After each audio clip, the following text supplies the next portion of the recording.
Oh, na bato basambela pour ba pasteur oyo bateyaka bango liboso oyo bango bafandaka bazofuka bafuka we bayaka pa na biso ba mouchoir ba biloko belebele. Je vais faire comprendre à toutes ces personnes na biso que ba pasteur ba yaka contacter bino ba maître spirituel pour non ça ba miracle na église na ba. Tant que magicien. Maître spirituel confirmé que na plateau na yo na bato batala biso pasteur malonga na Congo oyo asate. Todo ma bato mingi bakoma na bango ko sambela bakoma na bango mingi na mambo nzambe koyoka okoloba moto aza na musika aza na poto a contacter bato bakoma kosambe o problème ya mokanda maître Dodo Mayo oza na Kinshasa okoma ti kuna ti oconvaincre mundele wana ndenge nini po apesa moto mokanda so moto aza na problème ya mokanda. Est-ce que na biboya moto oyo tofandi bo mulungu nzambe tomona mwa mopepe ekotaka te. Est-ce que yoko tongela mopepe mama na mire eleka te imagine pas des fois. On va imaginer quatre partout et qu'il n'y a partout parce que moi ça me fait vraiment on a raté mes salles mal miracle. Oui ça.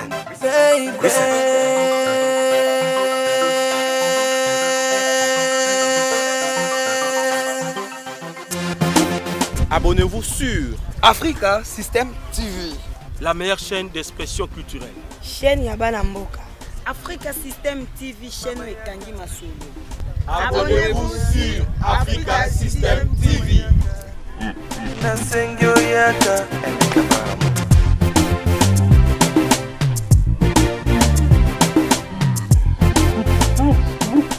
Savoir nombreux branchés à votre chaîne Africa System TV a toujours été un réel plaisir pour nous. Et surtout, abonnez-vous massivement à votre chaîne, à notre chaîne Africa System TV. Un grand merci comme ça à mon cordon Talingalapa. Un grand merci pour toi et merci de la confiance que tu me fais. Et un grand merci comme ça à maman Néné, maman Néné Adam, Fondation Hop. Je te dis un grand merci comme ça maman. Et un grand merci comme ça à Lova, vraiment comme on t'appelle comme ça chez le cordon Tali. Un grand merci pour la confiance que vous salinga. Je sais que je suis une nouvelle face à la chaîne Africa System. Je sais qu'avec le temps, Boromesana, Benim Picoli, la sauce piquante, moi Sindira, la maman de Diben. Et un grand merci, la confiance à Bossalinga. Comme je vous dis, tout au long de cette émission, on va parler de tout. On va parler de faits sociaux, on va parler de la culture, on va parler de toutes ces personnes qui feront leur nom et avec qui vous aurez besoin de savoir tout au long de cette émission. Et aujourd'hui, je reçois pour vous un maître spirituel. Comme nous à Kinshasa, on leur appelle comme ça.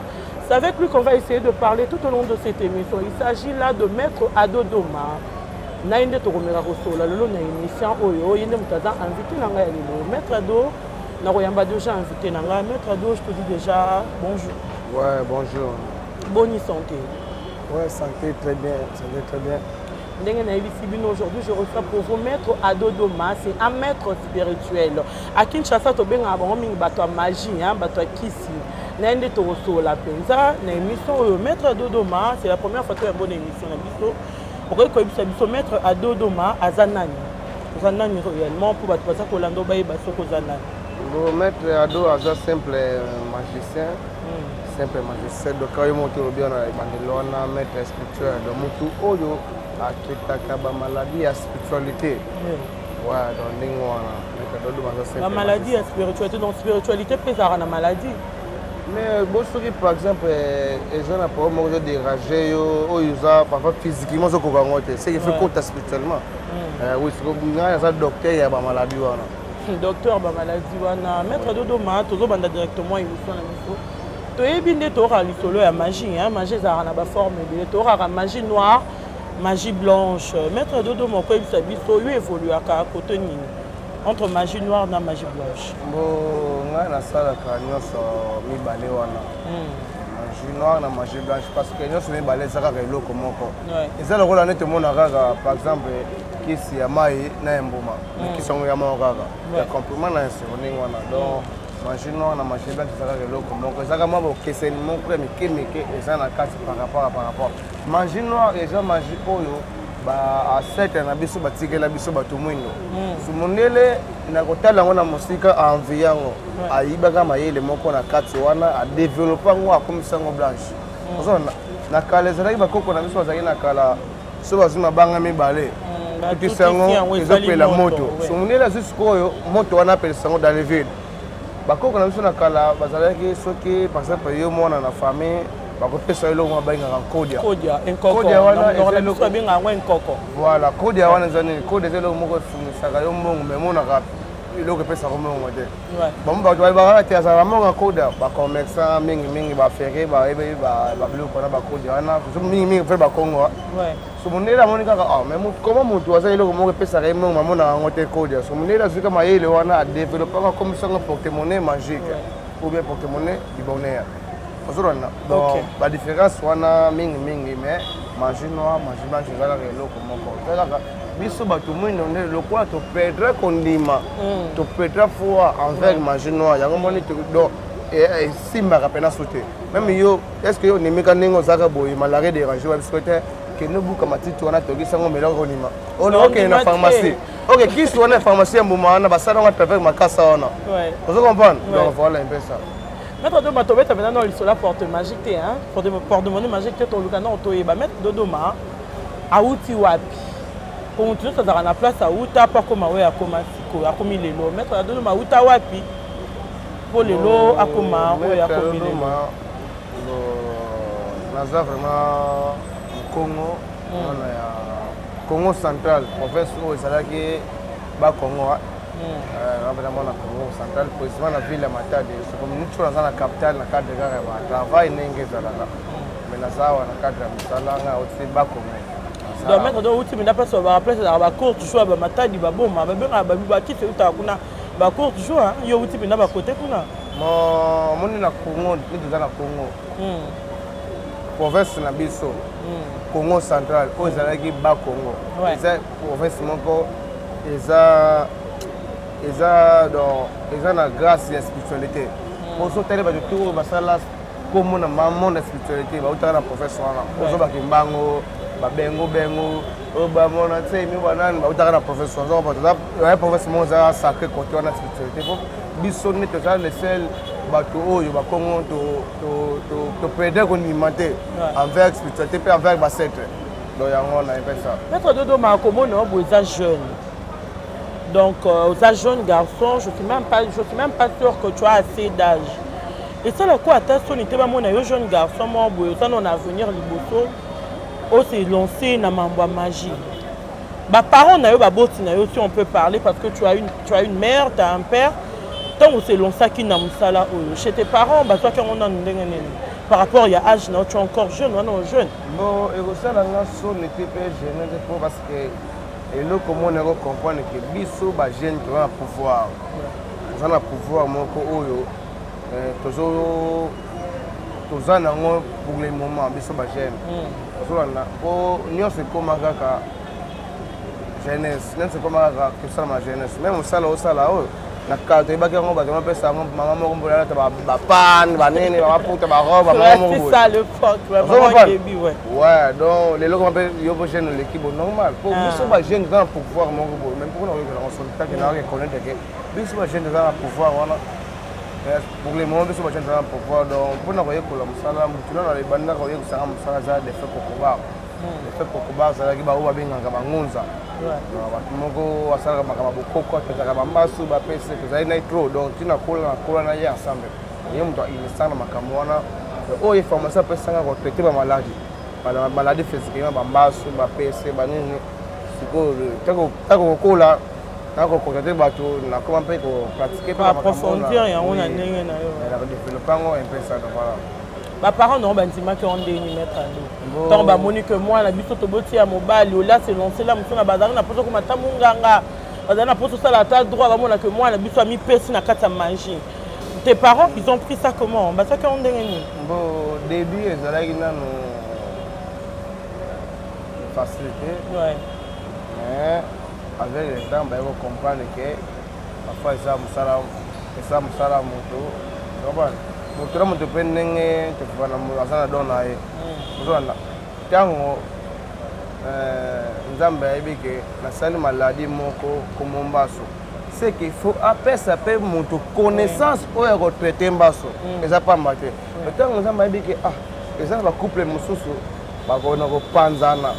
Toi tu mobile azui moi si na bete mais akimi moi si dans les villes c'est une fois pas ça veut battre comme ça qu'on a ça métier wana ozolanda tant qu'on prend ma bébé ah et ça na bato mosusu na vie a rebunda pena moto kinene sorti ko sorti c'est que faut pas ça bato moko connaissance au va passer bato la porte-monnaie magique ba enveloppe magique ba mallette magique vous en parlez et le réunion sur la vie est très important la vie à moi ça va donc il y a un monde même a métier à moto même musala moto ni za bona ni ramingi ko komitungusa na moto c'est très important car ningo za do c'est obligatoire même ningo za wana c'est obligatoire un secteur coordonné moko abama papa faut ça ko c'est le papa net kata na ko bamba ah là t'es d'accord voilà il fait ça zomba ningo wana Lova, un grand merci à toi, Lova. On est en train de continuer cette émission. Comme je vous ai dit, je reçois pour vous aujourd'hui un maître spirituel. Il s'agit de Maître Ado Doma. C'est avec lui qu'on est en train de parler tout au long de cette émission. Maître Ado Doma, mon tour c'est dans idole.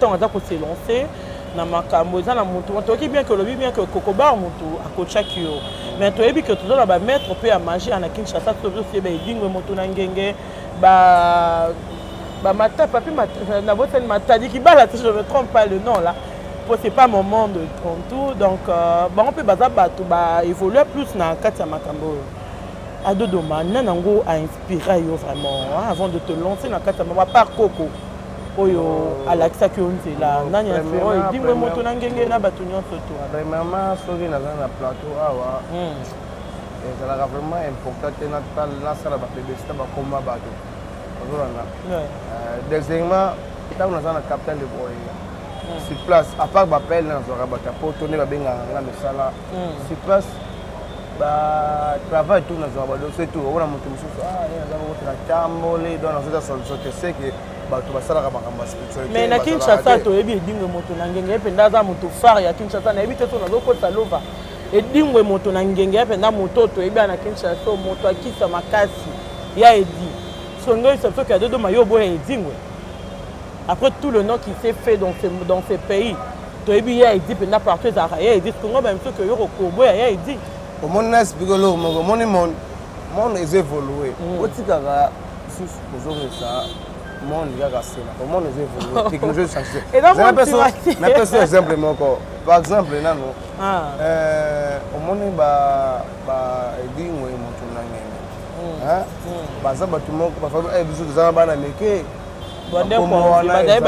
ezalaka déjà totalaka bakoma na bango tolandaka bango bambango zongo basikoyo bango bazala bamachine moko spiritualité basalaka ya kala balingi barecherche ya sika te zela na personne exemple moko olobi omoni ndenge monde evolue parfois yo ozosala émission boye kotie motu micro na nzoto ozoloba mais parfois par exemple bato mosusu basalaka ti lelo micro alobi faut que évolue makambo badi oui j'ai normalement bato basala bakomo bazala science na bango bapokutaka mais faut pas développer le sujet oyi mpona lobi bongo oza na ti lelo bato mosusu soki asali badémonstration na nzela bamisi mbongo aoblige bato sapesa bato yango mbongo elala te sila rappel kasi te kasi makambo echanza makambo ekoma ata bimisi mutu mbongo ata aza nango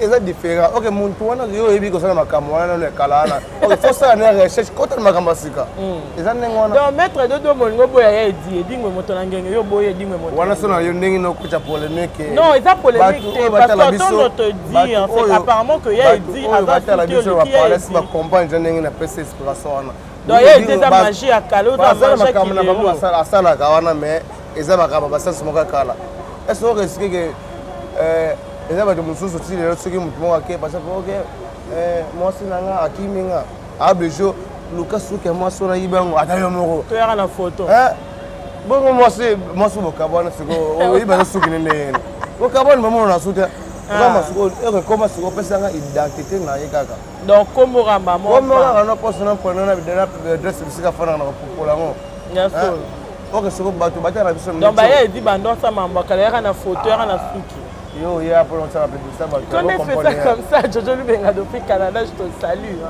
on est en train de continuer cette émission tolobi moi trop hein maître Dodoma bato so bazolanda bayebi koza maître spirituel lova tomoni oza dans tout hein bakobimisa mbongo porte-monnaie magique comme on dit proprement dit oza pe na mambo ebele maître Dodoma donc yo oza polyvalence on peut dire Donc toi tu peux faire le tout.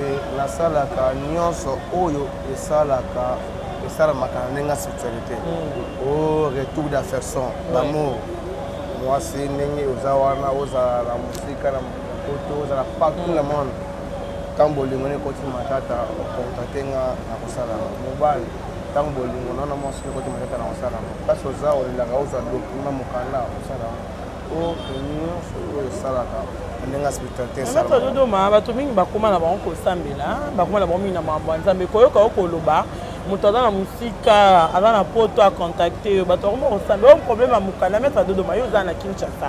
O koma tikuna ti o convaincre mundele wana ndenge nini? Po après ça moto mukanda so moto aza na problème amukanda. Est-ce que na biboya moto ne te fani bo mulungu nzambe to mona mamu pepe ko takati. Est-ce que yo to tongela pepe mana mire elle est gâtée. Les caca. Imagine n'a pas de fond. On va imaginer quatre ça partout et qu'il n'a partout parce que moi ça me fait vraiment on a raté mais ça la miracle. Vous en comprenez. Donc parfois tout bah oyo au monde là on peut ça passe na veza arni.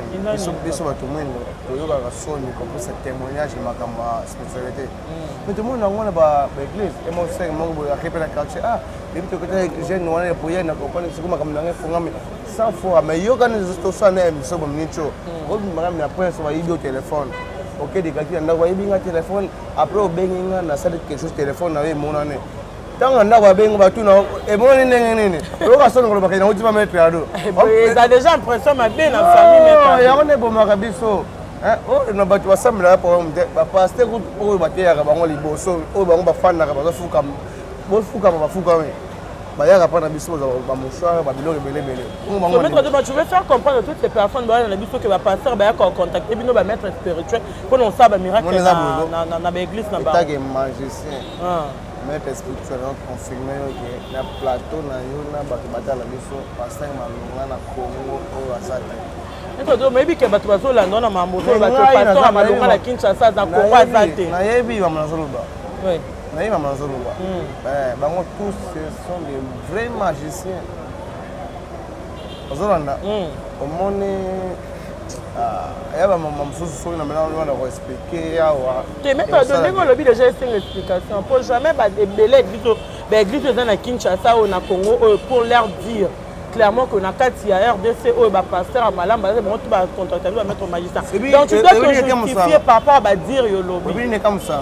Bien nzamba za vrai bien. Tu peux tangi no comme nzambe. Oh, na bien, so ya même magicien so nzambe na yebete c'est grâce à ta nzambe. Mona iba été pour. Donc Maître Dodo a reconnaître que nzambe est. Oh, nzamba zali kasi même akamunyo sur le sala ça distance. Même bato benga na poto wana comme une fois bato bakomisanga. Mais merci ça ça nga merci. Les a distance nzambe mukane. Donc qui maintenant question wana te. Toi tu viens de dire que ba pasteur nyonso a na boka oyo. Oui, on a le baki que nzamba zali. Contacter bino ba maître magicien, ba maître spirituel. Nzamba za répondre. Pona ni. Mutu mongo bo pasteur mo bo akepa magicien. Azui mo choix pas quoi ça va. So mo choix ngo jamais que parce mo bo abeta ngo numéro ya prière oyo c'est pour la temple wana bien là-bas voilà. Mais avec on a commencé ensemble. Non, Jésus. Comme et manifester peu. Nzambe mtu bongo atiki lebeta nzambe bien. Comment on expliquer? Donc azui logo moko boy en dehors makama nzambe. Mais tant comme on sait pas ça on mission na comme nzambe. On peuple péri. Yango siko mona ka to fana ka tamoko moko vague mo bimika ba pasteur ko sala sala dans les villes. Kasi tambe tiki la mutante, atiki la bango tante. Aba sa mbe to babi mana ba poisson boy. Kasi bon biloko bon faire ça ba doit timela. That's why it take ndenge baza basala nzambe bongo ndenge ba vivre bongo ba cacher te ba kamna bango bimaka na ba internet ba nini. Faut comprendre dans les villes pour binora. Faut comprendre. Ce sont des vrais magiciens ndenge mozomo na ba ngana za boy. Ba le tilo bitimo ke lo kofa. Na passe mo dans la Congo. Donc Maître Dodo Moingo ba kezata na pasteur mon côté ya mazoma na Kiboka. Oui, to yebani. Pour ni za ndenge wana. Yoko za la pasteur ngabe pasteur. Tu sais pas ami te bani musala pasteur ndenge ki loger. Directement kaka. Ibo no koesa bato. Ati sikoyo. Osali ndene. Yope okumbinga. Omone mo salama. Sikoyo ba biloko tu basala kawana ba prière ba koesa na bato nyoso na Bible za la rate. So bino bozula yango hapa. Nazona. Donc impesa Petit à petit, on va déjà finir cette émission. Maître Deloma, c'est un plaisir pour moi de te recevoir. Maître Deloma, avant toute cette émission, de mettre dans le porte-monnaie magique. J'en ai bien le porte-monnaie magique. À Kinshasa, c'est comme communément, comme on partout. Et c'est un phénomène où ça la rend dingue. Donc, il y a un porte-monnaie là. Et après, ça y a une prière. Après, comme commentateur, ça a un processus mobile. Oh, mutale karate comme une étape ya robimisa ka bambongo bon. Porte-monnaie ndenge ezawana tant ozoluka ngo ba avant le kango ou be avant zango ezala wana to baka l'argent paye l'argent. Ouais. Tant ozolina ko kango yo mona il faut bongisa quelque chose parce que quelque chose nous bongisa wana yango ko bote la mbongo. Na pesa exemple moko yo ozana 10 000 francs congolais na poche. Ngana zana 100 francs congolais. Ozana na 100 francs na nga.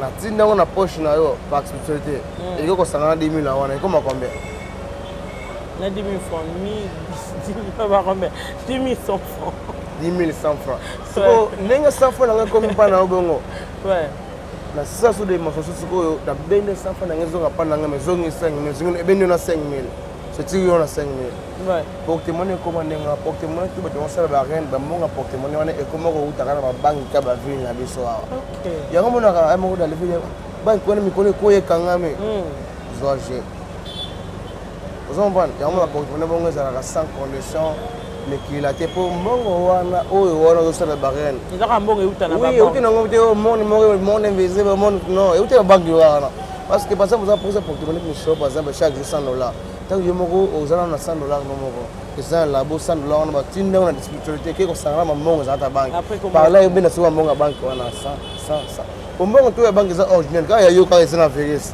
tant yeko so babani lala moko pour ça malala na so bongo de kasi ningo na faut comprendre donc avant que dans la porte-monnaie magique faut mo za ne loko pe peso loko oui ningo na donc loko to yo mususu fa batu oyo batela biso ba comprendre oyo azambo c'est explication ya makambo to comporter pour le travail à côté de la privé to so la pena ko expliquer na ba question so za pour ça pour bien nous so pena ba service union so za pour ça ça na ça Maître Deloma to do fisa déjà mi fa na biso ba landinyo surtout ba landio eloko nino moi mot de la fin pour le ballon peut taper le numéro de contact na mutu nyonso kosekela na nyonso yo lobby pour à contacter yo et après mot de la fin na nga ezanene ezaka ke yo muntu otala nga besika nyonso zali partout dans le monde soko mone ke makambo moko ezo déranger aux intéressés à mettre dans doma avant ko binga nga zala na foi na yo zana ko ndima et comme il aura église faut d'ailleurs mon na ko ndima mais ko ndima ki ça makambo nyonso bo yo ningo zana ozobima na tongo la moka oke kanga mutu mo nyongo tongo est-ce que na ko mona nga e ko za foi te le temps on monnaie qui même on a même dans le doma aux intéressés makambo na temps zo binga pour expliquer faut ça la peine ko ndima nena kebo nena bingi mettre boy to za sonne ngali nga montu temps za prochain pour la foi pour qu'on demande ya ngo sala que te zo résultat to après ça ba otu balingi ba zo nga ba contacter nga na numéro privé ou bien na WhatsApp na zana plus 243 89 170 62 08 wana WhatsApp na ngai nyonso na zala kali na Maître Deloma bandela numéro plus 243 89 170 62 08 pour comme na Facebook Adodoma magicien page Facebook na le magicien Adodoma donc pour les bonnes vidéos ba démonstration donc nyonso Instagram na le magicien Adodoma au like Adodoma magicien donc bleu wana apparemment on a partant mettre magicien ba revenir na Instagram mais le va on a Instagram ba revenir non on a ouais que musique ça kana ba magicien non, apparemment à l'époque, tu as imagine c'est que l'on moyen en bata. Mais déjà on a Instagram, on a page Facebook officielle. Yo pe à l'époque on allait avant au so mamutuka. Faut que la commissionnaire pas le la mutuka. Mais là comment ma page Facebook comment page comment on a lu comme mutuka bah il peut continuer le type parce que ça on t'a maman va dédicace en passant. Ah bon on a fait ça à moto na mai mpepe na moto na mabele nga pesa ka moto na mai mpepe na mabele na moto te bango na ba centre oyo biso to dépend ba centre ba pelete Maître Deloma, c'est un plaisir pour moi de te recevoir aujourd'hui à mon émission. J'espère que nous sur le lobby et engagé Kayo à inviter un grand merci comme ça à toutes ces personnes qui étaient branchées sur Africa System TV. Je te loue Benga depuis Canada, je te salue. Graki Herbak, 4 nationalités depuis Paris. C'est un autre spécial à toi. Sévin Yaïs, maman n'a pas Zouzou, depuis la suite, je te salue. Pas tout mauvais garçon depuis South Africa. Un autre spécial à toi. Moïse et Souki depuis Canada, je te salue. Mon vieux Shadrach Yuma, le roi Makoko, le silencieux. Un Moussaïl qui se respecte, je te salue. Un autre spécial comme ça, Chris Pigaz. Depuis Paris, je te fais un clin d'œil spécial comme ça à Phoenix Casquito. Phoenix Casquito, je te salue. Un clin d'œil spécial à toute ma famille. Merci beaucoup à maman Néné, donc un grand merci à toi. Mon cordon t'a dit, Kapangala, grand merci comme ça mon cordon pour la confiance que tu m'as fait. Love, vrai Noko, je te salue. Ma fille chérie Diben Joyana maman Tamboko. D'ici là, restez branchés à votre chaîne Africa System TV. Désabonnez-vous de l'autre côté et abonnez-vous ici massivement parce que Béni Piquet, la sauce piquante, a commis Bakoto. On se retrouve très prochainement avec un autre invité, pourquoi pas un nouveau numéro. Bye chevaux.